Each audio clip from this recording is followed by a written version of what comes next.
Bakit po wala ho nagbabanggit sa laman ng COA report na pinag-usapan namin mismo ni Ma'am Heidi Mendoza, ni Shelo Magno, ni Ma'am Pedito, na ito po ito ay hindi nagsisinungaling.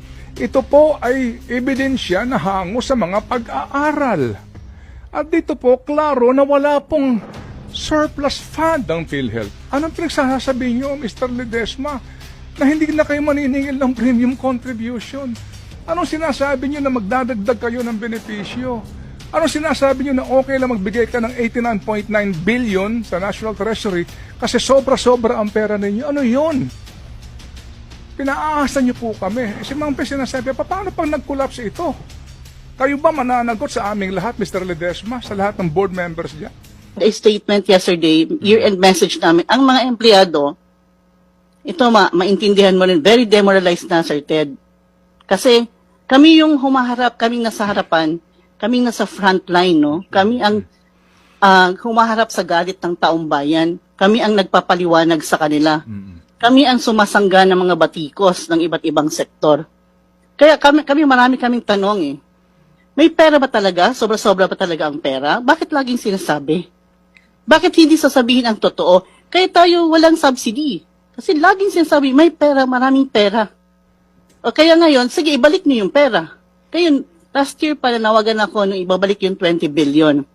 Sinabi ko, kung may sobra palang pera, ibalik yan sa mga manggagawa. Hindi yan binabalik sa gobyerno. Opo. So, Di po ba? kayo ba sasagot sa amin pong pangangailangan medikal? O kayo po na lamang ay magre-resign at maganda pa rin ang takbo ng buhay? Di ba? Tanggapin natin ang katotohanan. There's pure mismanagement.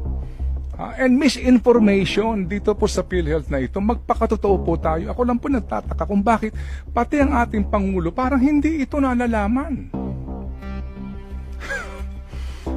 Bulag ba sa katotohanan o sa mga bulong o anuman? But basically po, again, sabi nga ng Presidente, di ba, sa mga bumabatikos sa PhilHealth, ang sabi niya, aralin niyo daw yung issue bago kayo magkomento. Siguro po, abiso rin kila Ma'am Shelo Magno sa mga bumabatikos dito, pero sir, wala na pong iba pang pag-aaral na mas malaliman kung hindi ang COA report. Because after all, it is their constitutional mandate to do the audit. And I beg, plead, and pray that please open your eyes and study the matter. Dahil baka po ibang informasyon na inyo pong tinatanggap. Mga kapatid, ito pong isyong ito napaka-importante. Kaya nga sabi ko nung isang araw lang, girl, may tumawag na naman sa akin. At hindi po ang problema niya. No?